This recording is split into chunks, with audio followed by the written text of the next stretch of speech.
Check it out. Silly example that's going to make a lot of sense. You've got to protect a house and you've got a $100,000 budget.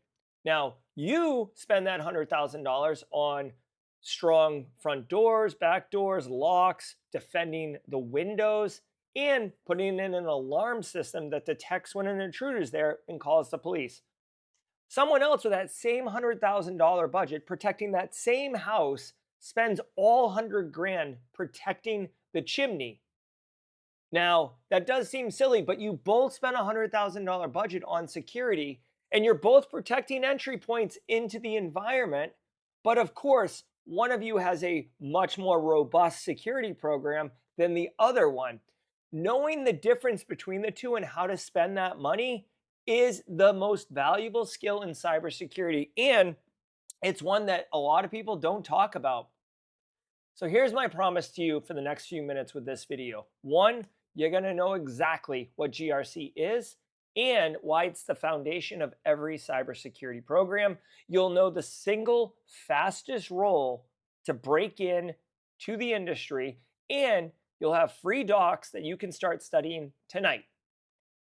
Quick on me, 20 years in cyber, mostly in GRC, including doing this exact work that I'm talking about right now inside one of the biggest federal contractors in the United States. So, a little background on GRC. It stands for governance, risk, and compliance. And it's literally the foundation of every cyber program at all. Like, if there's a cyber program, it's got GRC. Think back to that silly houses example I used in the beginning. GRC is the discipline that decides where the money is spent to give you the most risk reduction possible.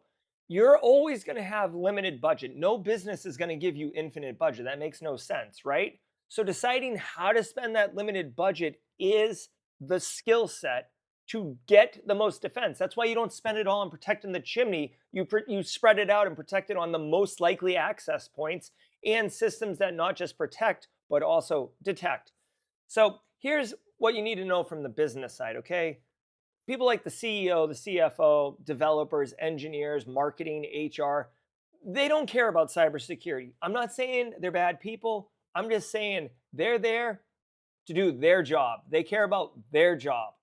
GRC is the interface between the business and security, yet another value of the GRC discipline. It figures out which controls to buy, how long they take to put in, and what it will cost to keep those controls up and running so the business hits an acceptable level of risk. So, why is almost nobody, trying to get into cyber heard of GRC, right? It's changed a little bit, but for the most part, it's less known. Well, the main reason is pen testing is in the movies. Think of like the Hackers movies or any James Bond movie or any Mission Impossible movie. There's always a hacker guy, a guy behind the keyboard, right? It looks cool. SOC analysts always show up in TV and media as the detectives who catch the hacker in the act. Think of any, cool drama or detective or police show. There's always like a nerd on the keyboard, being like, oh, I'm just going to reroute it through Friendster or like doing digital forensics, right? It's cool. Well, GRC is invisible next to that, so most people never even consider it. And that's the gap and your opening, which is super cool. So here's the reframe for you. The fastest way in is a GRC audit role into cyber. When a company with no security program finally decides to build one, GRC is often the first hire that they will make. They have compliance requirements and need someone to figure out what the controls are that they need. And on top of that, federal regulations and public company SEC rules require ongoing auditing and readiness assessments. And that's all GRC work also. You can name them like FISMA, HIPAA, SOC 2, now CMMC for the Department of Defense, Department of War. This is predictable, repeatable work that someone has to do every year, and the businesses know it. So, why audit specifically? Well, because it's forgiving when you're new to the industry. In audit, you're not deciding which controls to implement or judging what's risky. You're not deciding on protecting the chimney or the doors and windows. No, you actually have a list of controls that are supposed to be in place and you check whether they're there or not. An auditor gets the list and it says, is there a deadbolt on the door? Are the windows locked? Does the alarm system call the police? That's what audit is. You ask an IT or an engineer person to show you through a screenshot or a configuration or stand over their shoulder and watch them if it's a yes or no question, like is it in place, yes or no. Does the system stop you from logging in if you don't have the right password, right? If you disable someone's account, can they access something?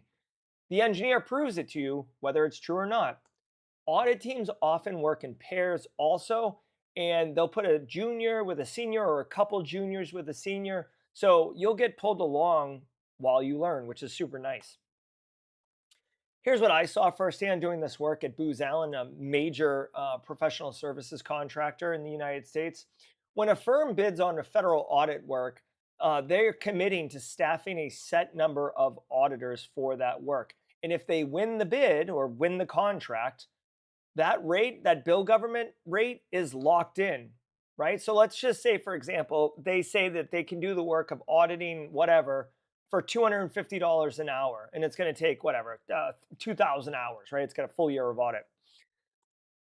The company that wins the contract, they have to staff the work, right? So they can pay a senior auditor 200 bucks an hour, and they get a profit margin of 50 bucks on that senior auditor, or they could pay a junior auditor to do the same exact work and the firm will keep 175, right? So it's the same build rate to the government, but the firm is actually incentivized to staff juniors because it's more profitable, right? Your inexperience isn't the obstacle you think it is in every situation. In this one lane, it's the reason a firm wants to hire you. The system is quietly tilted in your favor, which is dynamite.